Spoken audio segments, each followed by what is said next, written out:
Hey guys, Hypershatic46 here, with part 2 of What If Sonic and Company were in Dragon Ball Z. For context without giving spoilers, Sonic and the gang got into a few mishaps, but overall things went well. Now it's time to pick up right where we left off. As always, don't forget to smash that like button, and subscribe today to join the Chaos Army. And without further ado, let's get right back into the What If. After the defeat of Raditz, Sonic and Goku would take Raditz to the hospital where they let him rest. Goku would wait with him while Sonic runs to scout at Bulma and Tails, who would be at Capsule Corp working on their old plane. He would explain to them what happened and that there are more Saiyans coming. Meanwhile, Goku would question Raditz and ask him how long it would take for the Saiyans to arrive, with Raditz telling him 1 year. Goku would then ask Raditz for help, or at the very least not help the Saiyans. Raditz would be stunned, wondering, did Kakarot hit his head while he was younger? Goku would explain that since he landed on Earth, Sonic and his grandpa Gohan were there for him and helped him get stronger, so why would the Saiyans want to destroy Earth? Raditz would then tell Goku that originally, the plan was just to get him to join the Saiyans to fight Frieza. When Goku questioned Raditz on Frieza, he seemed to go pale. Raditz explained how Frieza was the cause of their homeworld's destruction, and that he and the other Saiyans were going to go fight him. Goku would then try to convince Raditz again to join him and see if the other Saiyans would join them as well, and they could all fight Frieza together. While Raditz would think this over, the sky would go dark for a moment before returning to normal. Sonic would return to see Goku still talking to his brother, and ask what all happened. Goku would explain with Raditz, pointing out that the Saiyans would be on Earth in a year. At their current power level, they would crush Kakarot and his friends. Sonic would then tell the rest of the humans about the coming threat, and that they should get to the lookout to train until the Saiyans arrive. Now, I will say here, Goku would convince Raditz to join. Now, I won't say Raditz becomes a Z fighter outright, but I do believe he wouldn't reject his brother's offer, especially seeing as though Goku and company could possibly kill him right now in his weakened state. With news of the Saiyans' arrival spreading, the Z fighters would train for the coming threat. Goku would also ask Chi-Chi to include Gohan. She would be hesitant at first, but with assistance from Sonic as well as Raditz of all people, she would let him go, as long as he's a last resort. She doesn't want her son dying after all. However, there is something I need to address here. While everyone else is training, Tails and Bulma would go and acquire Chaos Emeralds just in case the group would need it. While everyone is training, a few different things would happen. For starters, Sonic would have more control over his dark form. He doesn't have full control, but enough to where he can maintain it without losing control or draining his ki constantly. While Goku and Raditz still have their tails, this means that with enough training, they unlock the Ikari form. A real quick side note about the dark form, however, while I know it's actually the dark supersonic form, what I'm going to do to set it apart from his super form is the dark form causes his ki to leak quicker than his regular super form, and his emotions dictate his every action, making it more of a loose cannon. With that out of the way, here's how I would scale everyone's power. Goku would be at a base power level of 10,000, times 2 for every Chaos Emerald, and 15,000 when in the Ikari form without an Emerald. Sonic would be at 9,500 and times 4 boosts for every Chaos Emerald he's using, and a 16,000 when in Dark form without an Emerald. Gohan would be at a base power level of 4,000 with a 1.5 boost for every Chaos Emerald he has. Raditz would have a base power level of 10,000 times 1 for every Emerald, and 15,000 when the Ikari form without an Emerald. Amy would have a base power level of 5,000 with a times 2 bonus for every Chaos Emerald in use. Tien would have a base power level of 7,500, giving him a 1.5 boost for every Chaos Emerald in use. Krillin would have a base power level of 8,000 and a times 3 bonus for every Chaos Emerald in use. And Yamcha would have a base power level of 4,000 with every Emerald in use, giving him just a times 1 bonus. Anyway, the time comes for the Saiyans to arrive on Earth, prompting everyone to head where they are. The Saiyans are awestruck. Raditz is alive? He's with the Earthlings? Not to mention that they seem stronger now than they'd seen before? Raditz starts to explain, but this only angered the Saiyans more. The Saiyan named Vegeta orders Nappa to deal with Raditz and the rest of the Earthlings, branding Raditz as a traitor. Nappa and Vegeta would check everyone's power levels, and with everyone lowering their ki, Nappa would plant the Cybermen as a warm-up. From here, I will say Yamcha doesn't die. Hell, he doesn't even get one latch onto his body. The other Earthlings finish them off without employing the help of the Chaos Emeralds. Now comes time for the big fight. Sonic would give his signature smirk challenging Nappa, while Vegeta would call out Kakarot and Raditz, saying he's more than enough to take them down. After all, he and Nappa did have a little fun with the Earthlings when they landed. Okay, I know that sounded really wrong, and get your head out of the gutter. What I mean is that they killed them. I didn't mean they... Anyway, this angered Sonic and the rest, seeing as they just used the Dragon Balls to resurrect the Earthlings killed by Raditz. They wouldn't be ready yet. The battle would be fierce, with Nappa shooting multiple ki blasts at Sonic, who was more than capable of dodging them. Not to mention, as a way of toying around with Nappa, he would occasionally kick his ki blast back at him. This would make Nappa furious as he would realize that a blue rat is making a fool out of him. In a fit of rage, he would take a cheap shot at one of the other fighters. Before anybody realized what happened, Sonic noticed that the one who got hit was Amy. The others went to check on her and saw that when she moved, she was using her body to cover Gohan. She wasn't dead or dying, but she was greatly injured. That was the straw that broke the camel's back. Sonic would start to yell as his fur turned into its jet black color again. This time, with all the emeralds in the vicinity turning jet black, Dark Sonic was at the strongest it's ever been. All fighting was halted as all eyes were on him. The scouters on Nappa and Vegeta were instantly destroyed without hesitation. Dark Sonic would kill Nappa quicker than anyone could blink, and then turn his sights to Vegeta, who would be more than trembling. He just saw another Saiyan not only get beat by this rodent, but its power level spiked to levels he didn't think would be a problem. Goku and Raditz would notice Dark Sonic and wait for his next move. He wasn't making his way to Vegeta, but he was staring at them. Everyone could feel Sonic's power level fluctuate rapidly before it returned to its normal levels. He would collapse from the strain it took to calm himself down. However, just before he would do so, he would throw Goku a Chaos Emerald, telling him it's up to him and Raditz. Vegeta would gain his composure and would laugh at this, saying that one small crystal wouldn't save him. With a smirk, Goku and Raditz would immediately go on the offensive, but it's still not enough. Even in their Ikari forms, Vegeta is still too much for him, until he would begin to use the power of the Chaos Emeralds to push Vegeta back. Vegeta was beginning to get irritated and knocked Goku and Raditz away before charging a Gallic Gun at the Earth. Goku and Raditz would counter with their own key techniques, pushing Vegeta back, only to anger him even more. This is where he would create an artificial moon and turn into a Great Ape.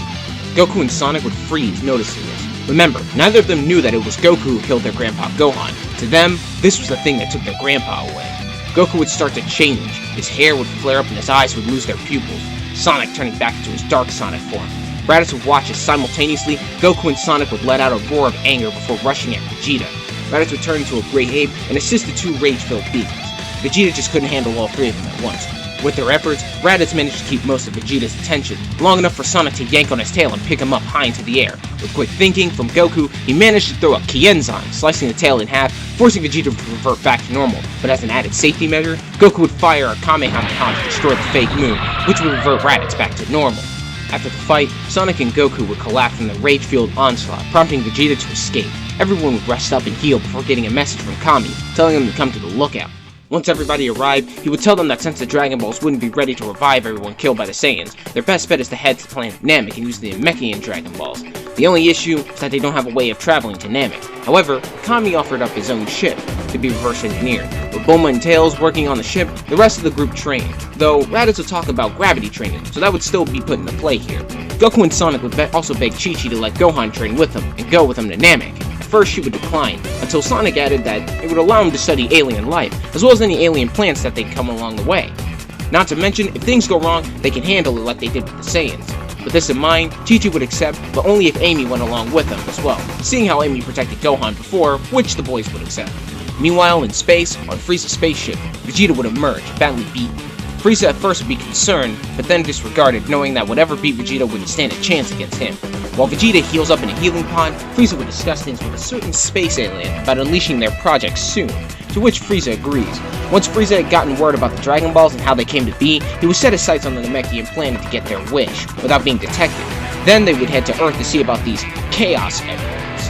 Back on Earth, the spaceship would be complete ahead of schedule, since, there are two genius scientists/engineers working on it. Before they head off, however, Kami would give them a set of shiny yellow rings, telling them to only use them in case of an emergency. With everyone prepared, who's going to Namek? Well, obviously Sonic, Goku, Amy, Raditz, and Gohan are going.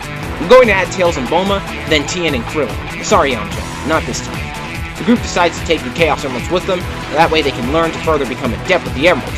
Here's some more power level scaling. With gravity training as well as the Emerald Focus training, we can see a dramatic increase in power.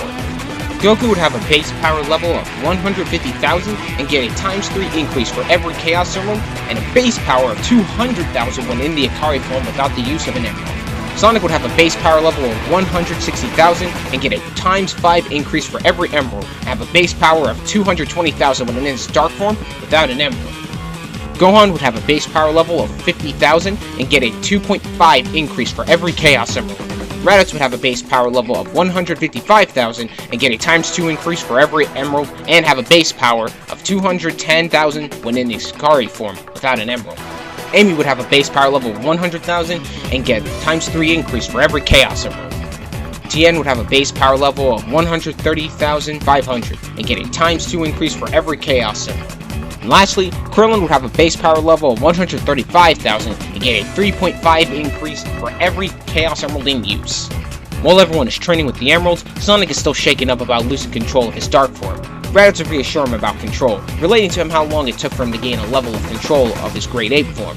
While he doesn't know what it's like being in that dark form, he can't understand and would let Sonic know not to let it get to his head. Once they land on Namek, the search for the Namekian Dragon Balls would start. With the help of the Dragon Ball radar, they would be able to find them fairly quickly. However, things would complicate quickly as Frieza's army would invade and start to acquire Dragon Balls as well. Once the army would start being dealt with, Frieza would send in Vegeta, Zarbon, and Dodoria. When the Z-Fighters come in contact with the three, it wouldn't take long for them to be dispatched, with Vegeta surviving yet again. This time, things are more serious, as he informs Goku and the others that Frieza has another soldier that was constructed with the aid of an alien race he had never heard about, and the new soldier looks a lot like Sonic. The Z-Fighters agree to take Vegeta in for now, but they'll keep a watchful eye on him. Soon they would find the Dragon Balls with the Elder Guru, explaining why they are here. He would willingly give them the Dragon Balls, as well as unlock everyone's potential, with the exception of Vegeta, for obvious reasons. Soon, Tails would inform everyone of incoming power levels. When questioned, he states there are 6 heading toward the planet. Vegeta would react, saying that Ginyu Force is on their way, with the new soldier he had been talking about. The Z-Fighters prepares. When the pods land, 5 men step out and Hedgehog, a jet black hedgehog with white stripes, who would look among the fighters and stop when his eyes meet Sonic. He would introduce himself as Shadow the Hedgehog, the ultimate life form. The fight against the Ginyu Force is brief, with Sonic going after Birder. I mean, come on, they're both blue and are incredibly fast. One of them is going to think the other's copying them and take it to heart. The rest of the Ginyu Force would immediately begin to get taken down by Goku and the others, while Sonic faces off against Shadow. Everyone watches. Both hedgehogs took off, Shadow keeping his distance, using his Chaos Spear technique against Sonic, who managed to dodge and counter with his own Sonic Wind technique. Shadow began teleporting all around Sonic, then appeared behind him and kicked him into the ground. Sonic started to get irritated, started to use the Chaos Emeralds to enhance his speed and attack Shadow relentlessly. Shadow barely managed to keep Sonic at bay, for now, but now he began to struggle, until he uttered a phrase that made Sonic freeze up. Literally, Chaos Control. Once Sonic realized what happened, he was in a crater in the ground. Okay, all bets are off. Sonic began to transform into his dark form. Shadow, not knowing about this, was caught off guard and pushed to his brink before getting some distance and taking off his inhibitor rings around his wrists, causing his power to spike tremendously. Everyone watched in fear as Dark Sonic was beaten back by Shadow and flung around like it was nothing. Once Dark Sonic began to lose control, Shadow would deliver a strong gut punch, knocking Sonic out of his form and dropping him to the ground. Shadow would look at the rest of the fighters and smirk, telling them that he was barely even trying, and they were lucky that he didn't outright kill Sonic. He would then lose a smirk and tell him the next time they cross paths, he won't hold back and kill everyone here. Within seconds, he would teleport away, taking all their emeralds and Dragon Balls. Goku would quickly rush to Sonic and give him one of those rings Kami gave him, healing him almost instantly. Sonic would then inform the rest of the group that Shadow was using the power of the emeralds, but he doesn't know how. They never met Shadow before, and there weren't any signs of him being on Earth, so he shouldn't have known about the Chaos Emeralds. Now they were in trouble. The emeralds and the Dragon Balls are gone. Anyways, Frieza and Black Doom would attempt to use the Dragon Balls, but to no avail, causing Frieza to question even if they work. Black Doom suspects the locals know how and would send Shadow out to investigate, along with some of the Black Arms and Frieza Force members. Here's where there is a bit of a difference. While Shadow would search for answers, the Z-Fighters would go to warn Guru about what happened, entrusting them with Dende, as he knows the password to summon the dragon. With the group wondering what to do, Bulma does bring up that the name Shadow does ring a bell. While going through old Capsule Corp files, she would find out about Gerald Robotnik and Project Shadow. The blueprints seem to match Shadow's physique 1 for 1. That's when she realized that maybe Shadow can be reasoned with if they can get him to talk. After looking over everything, and with everything that happened, they don't have much to lose, save for Dende. After thinking it over, they agree to try to talk to Shadow, if he's willing to listen. One thing that they have an advantage on is that Shadow has a Chaos Energy signature similar to the Chaos Emerald, so he's detectable by the radar. Quickly, Sonic and Goku flew off while the rest stayed behind to guard and defend Dende. Meanwhile, Shadow and his army had went through 4 Namekian villages before encountering Sonic and Goku, who plead for him to stop. Shadow, unamused, got ready to attack before hearing Goku say something about some Gerald guy. Shadow would stand down for a moment, and then command his army to attack Sonic and Goku. The duo would effortlessly dispatch the army before noticing Shadow not assisting them. Shadow would tell them to explain, and they would, mentioning Gerald and his research, and how he was killed on Earth. Shadow will question the validity of their comments, and they tell him that Gerald worked with Capsule Corp before his demise, so his notes and research are still back with them. Shadow would think this over, and willingly travel back with the duo, but told them to make no mistake. If this is a ploy to lower his guard, they would feel a fate worse than death. Once they got back to the spaceship, Bulma and Tails would show Shadow everything, all the notes, blueprints, and functionality. There he saw it all, but what stood out to him the most was his purpose, to be a protector, to defend life.